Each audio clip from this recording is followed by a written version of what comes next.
Mic check 1 2 1 2. Yes, sir. Risktaker Radio, we back. We're back. Yo, what up, Risk Takers? We're back for another episode. Welcome back. I got a very special guest on the show today. My good brother, Jawaun T. Brown. Welcome to the show. What's up, Rich? How you doing, man? It's good to talk to you. Thank you for letting me be in your magical show. Oh, yeah, man. I mean, we're, magical, practical, man. Just to show people that, like, black men, we can go above and beyond for real. We can really fly out here, and but it's also, very much something that's implemented into our lives and our community. So yeah, man, like, welcome to Risktaker Radio, and I'm actually honored to have you here as well. Okay, so I guess as a guest, from my perspective, yeah, man, I guess we go way back, bro. So like, I don't know, when did I start high school? 2009, something like that. Richie and I were at the same school together. We went to the illustrious Charles Herbert Flowers High School. Go Jaguars. Yeah. Rich and I were, I guess, lucky enough to be in the science and technology program at Flowers. And so we had like mad classes together over the years. We were on the, we have like tracks or something like that in science and tech. I think it's like computer science or something like that, engineering and like physical sciences, and then like biology. And we were both on biology tracks. So, it was basically like college where you got to take like mad prerequisites to get a particular like certificate or whatever. So we did that, and we just, over the years, just like bonded over like, just like shared, you could say dreams, but also more just like hopes for like tomorrow and for like reality. And just like had a lot of conversations just about how we could be the best selves that we knew that we could be, and what it would look like. And I'm happy to say that I don't think we're there yet, because you never want to be there, because why try anymore? But we're getting there. We definitely made some progress since then. No, for sure, man. Thank you for sharing that piece, dude. It's really special to have you on the show right now, man. For real, like it's because you're one of the smartest guys I know. I want all the fans, all the viewers to. You must not know many guys. Listen. He's modest, y'all. Like, I'm telling you, we went to Charles Herbert Flowers High School. This man graduated. He went to Amherst College. At the time, was the top 13 university or college in the country, and I'm not sure where you guys are yet right now, but I'm sure it's still up there. So, I mean, you kudos to you, and I'm sure the viewers are going to get a lot of value out of hearing what you have to say today. Yeah, I mean, I guess go Mammoths too. When I started at Amherst, we were the Jeffs, but yeah, shout out to Amherst. Shout out to the whole NESCAC. This big love out here. But yeah, man, I did go to Amherst College. I studied political science. That ended up being useless. I'm joking. I learned a lot, and I oh enjoyed, man, we're gonna get into that. Stuff that I studied. Yeah, we could definitely get into that. Yeah, I enjoyed my studies a lot, but I ended up sort of shifting gears when I got into the working world. Right. Now I work as a software engineer. Right now, I am consulting on a project for a company that I can't mention by name, but you might know them. They're a publicly traded fitness IoT company, and yeah, very popular.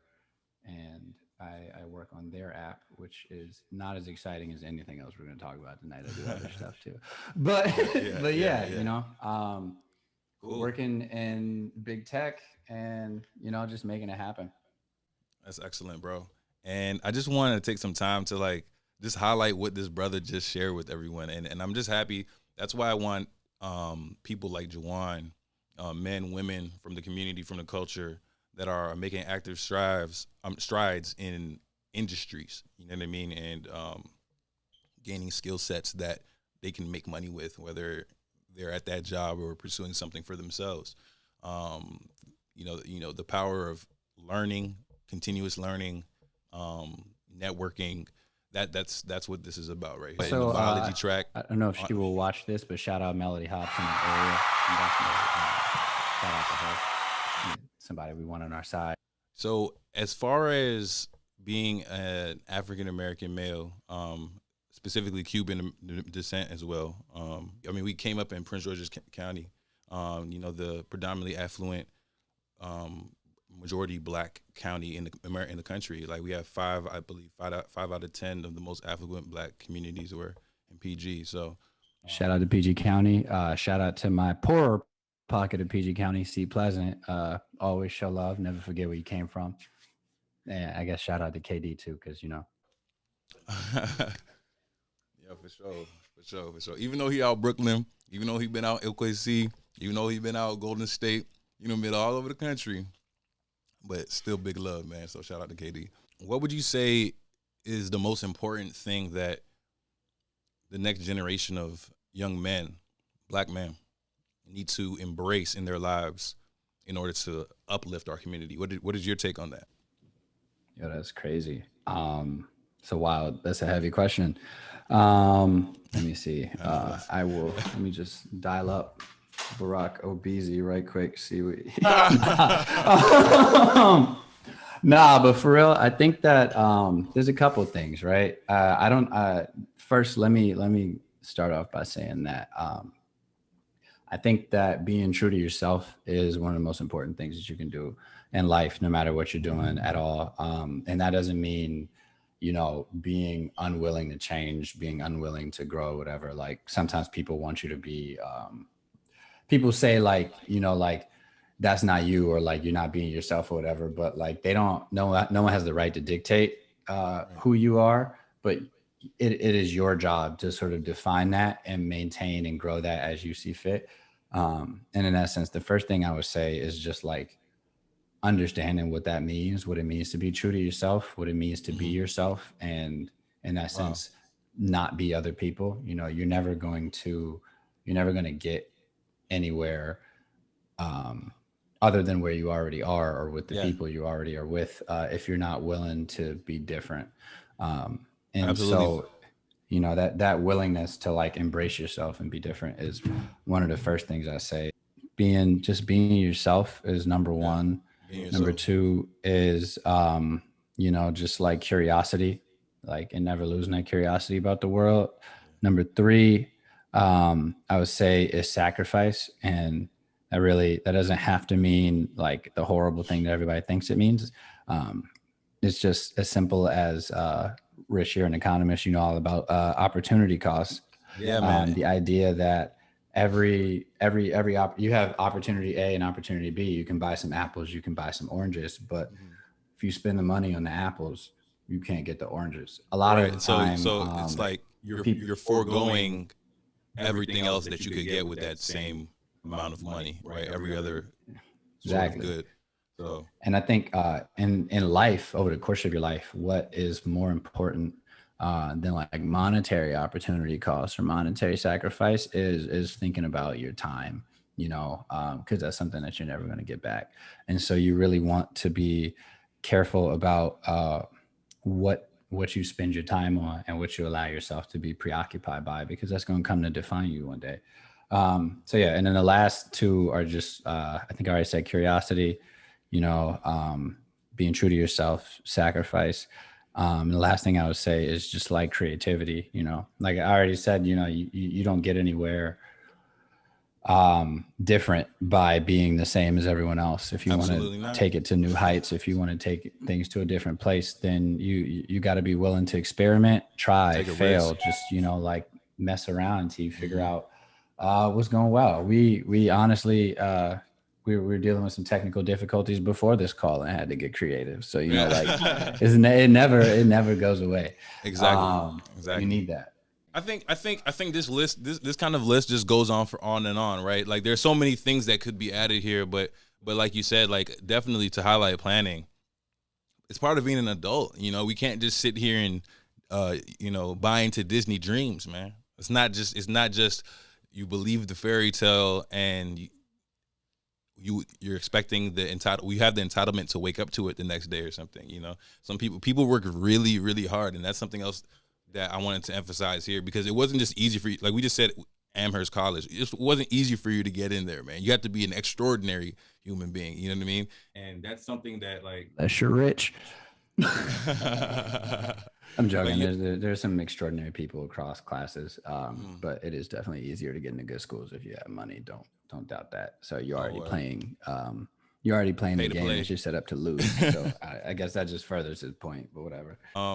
Maybe let me go ahead and steer the conversation in another direction really quick. So I know that you're really into modern technologies, including blockchain and the applications thereof. I wonder, what is your particular favorite, and is there anything that you want to share with the community today in that space?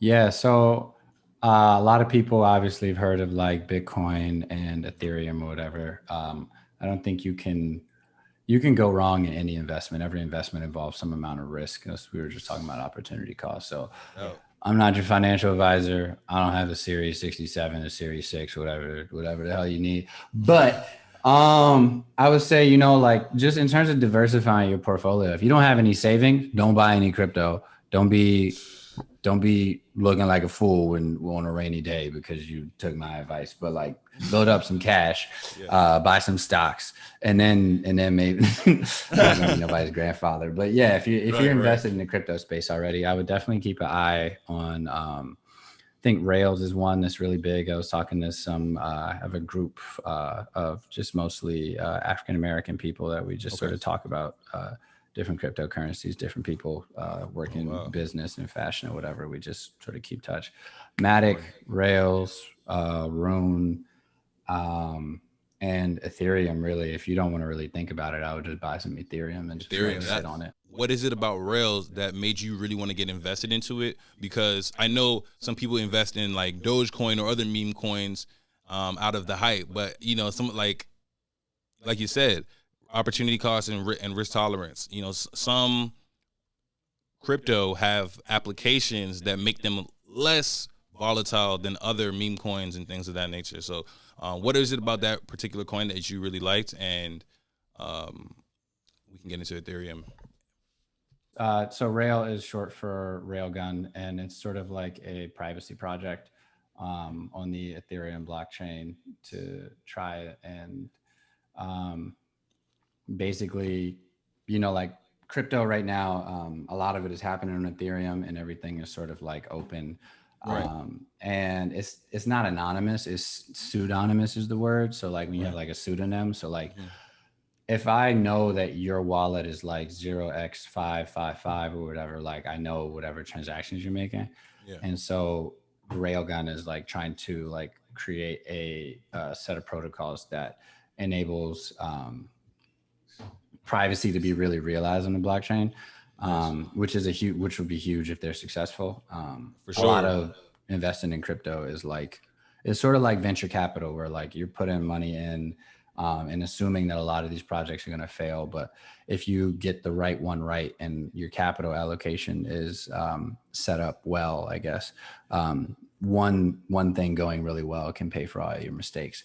And so if we can figure out a way to have like privacy protocols on the blockchain, then we have like really secure, trustless protocols truly that allow people to transact and like do whatever they want financially on the blockchain without fear of government or other types of intervention. And we can see like just what's going on in the news lately and like everything we've seen over the last like decade, really, that understanding like where your limits are with like where your private space and your public space start and begin is really, really important. Right. No, thank you, man. I think you said a lot of great things there. And something that I really liked was the fact about this railgun is that you know, it's a privacy coin, and I think that we sped so quickly through the information age into the disinformation age into now the crypto age, where you know, these kind of protections can be offered. You know, it's important that we're in these times. You know, a lot of people became so frivolous with data, or data became so up in the open for, you know, companies that we're in social media. That's where we're not going to use any trigger names, but yeah, man, I agree. I think that the cool thing about crypto is really that you have a system where previously, let's say we could just like stick to like the social media stuff. Previously, you had platforms taking your data and monetizing it, and now we have the ability to like exist, create, and share on platforms, and to be compensated for that, to allow us to monetize the data that we create in a lot of different ways. I think the biggest one right now is probably sort of the NFT space. Like you have a ton of creators and artists and just like all sorts of talented people figuring out how to really take ownership of their work and take ownership of the profits, proceeds, and success that their work experiences. And that's been something that's been really big for me. I didn't mention this earlier, but in addition to being a software engineer, I do a little bit of sort of entrepreneurial stuff on the side, some business consulting, and I'm also sort of an artist. And putting a lot of you are an artist. Trust me, guys. You'll see some of his work soon. Like if you're a content what creator, is an NFT though? NFT stands for non-fungible token, and so what that basically means, the word fungible is probably the most confusing part, and so I'll explain that for a second. So like when you have like a dollar, you can give somebody that dollar and they'll give you another dollar, or they'll give you 4 quarters or whatever. That is what fungibility is, like the ability to like switch one thing for another. With non-fungible tokens, they're like similar to like stuff like Ethereum or whatever that lives on the blockchain. But these tokens are unique and can be uniquely identified. And so what that helps with is that like a lot of the time, let's say you have like, you buy a Picasso, right? Right. You buy a Picasso and you think that it's hand signed, but Picasso's dead. You don't have like a certificate. So it's like, how do I actually know that this is a Picasso?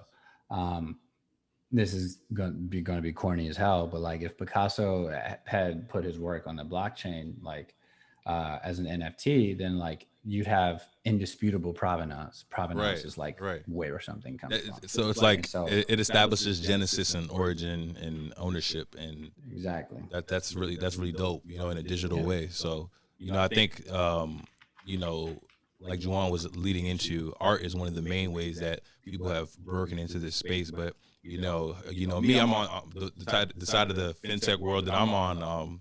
You know, a lot of people are interested in real estate and applications for a number of different goods in NFT, as far as transferring them into NFTs. I even know Dame from Rockefeller wanted to. Dame Dash, yeah. Yeah, Dame Dash from Rockefeller. Shout out to Dame Dash. Shout out to Rockefeller. Hey man, you better start asking Hov for permission before you go publishing albums, man. I'm sorry. Man. You know, it's not gonna look pretty. And that situation where he tried to sell ownership of The Rock through an NFT, and just got jammed up with some legal. But he apparently says that he can legally sell it. So please, I mean, I know you're being modest, dude. We know you're an artist. We know you're talented. We know you're a thought leader for our generation of young black men. I'm putting you there. But yeah, like real talk. How are you utilizing NFTs and this technology in your life, and how can people support you? Yeah, so I guess I have a couple of art collections that are up right now. Probably the most popular one so far is at nonfungibletulips.com. That's nonfungibletulips.com. It's a really long thing. But yeah, man, I have a couple of art collections. I've been lucky enough that some of my work has sold for like I'll say like thousands of dollars on the internet. And so I guess unfortunately right now I don't have any inexpensive artwork that's up. Maybe I think, yeah. No, go ahead. Maybe I might need to make a collection that's more accessible. Somebody was telling me that the other day that they really wanted to buy something from me. It's like, dang, Yeezy, what you doing, man? Yeah, so I might have to put some stuff up, but yeah, if you go on, it's a website that has a lot of NFTs, OpenSea, OPENSEA, OpenSea.io, and then just Make type sure in y'all check that out. JTBX. You'll be able to find a lot of the different art collections that I've made, and you know, I encourage you to share them if they lead to a sale or something. I don't know, you could DM me or something. Maybe I'll hit you with a little commission.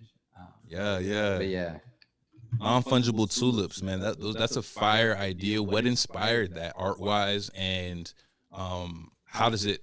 You don't have to give it the secret sauce, but how does the technology work, or how do you create that NFT? anytime you have sort of new vehicles to deliver communications in general, I'll be real high level with this. Anytime there's a new technology that enables people to interact in a new way, whether that's a social network, the telephone, the typewriter, whatever, any new technology really, there are people that are speculative and there are people that are like diehard believers, right? And so you have that same thing right now in the NFT space. This is it's a new sort of paradigm in creation and ownership and like a lot of other things.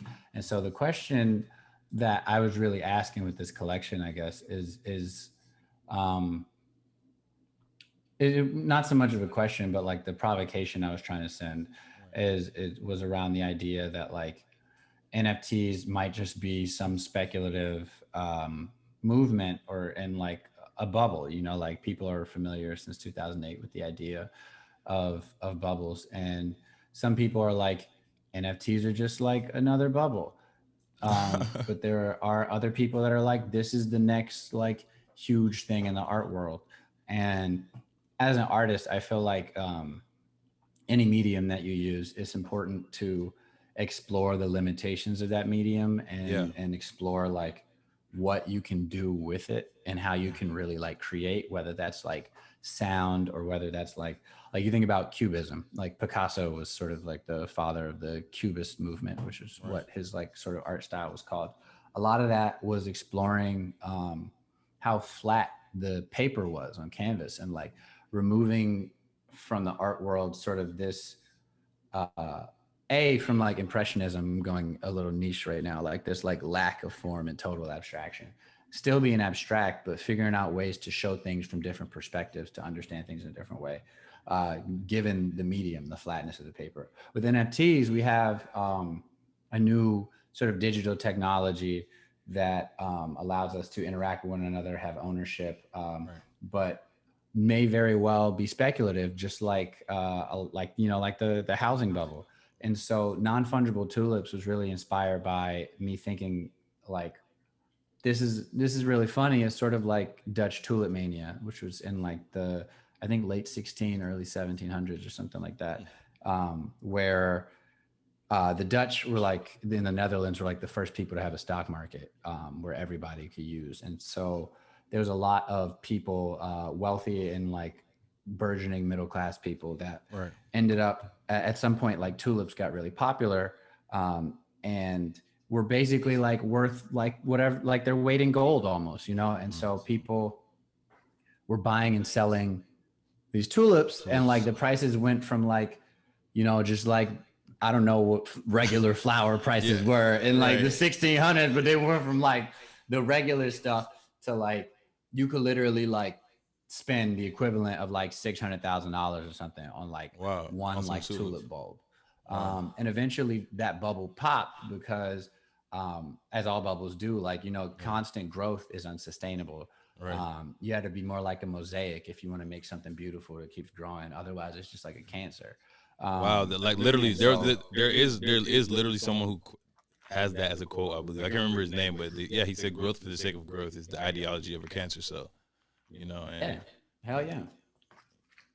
So what I'm about to show you guys, I don't even think you're going to be able to hear because I don't have the speakers up, but I'll give you a little sneak preview of what I have been working on. Then description, Pacatal is eating the world. And about the collection, this is really all that needs to be said. The Pacitalists are a collection of NFTs that explore the nature and workings of the capitalist system. So already explored sort of the speculative nature of this new technology. Something that I wanted to do was like use this new technology to explore the nature of like capitalism as a system. This is sort of the start of that journey. This guy's name is Ben. Ben is the PACitalists #1. You can't hear, but I made an instrumental track to go along with this. This is a video. And yeah, this is really. I gotta grab that first. But yeah, it's this one also will probably be expensive, so maybe I'll add some George Washingtons into this pile. Word. For sure. Well, I mean, I love it. You know me, I'm an economist. I love the idea. I love the knowledge that's coming through the unique art, and it's coming from my good friend. So shout out to you, man. I really think that these systems really are a game. You know what I mean? They really are nothing short of a game. If you read The Real Estate Problem, you can purchase that on plusinvestment.io. You really see .io. That's PLUS investment.io. Check that shit out. You did. Yeah, like go get that. Get a couple copies. Share it with your community. Like that's what it's about. I wrote it for us to all know. You know, and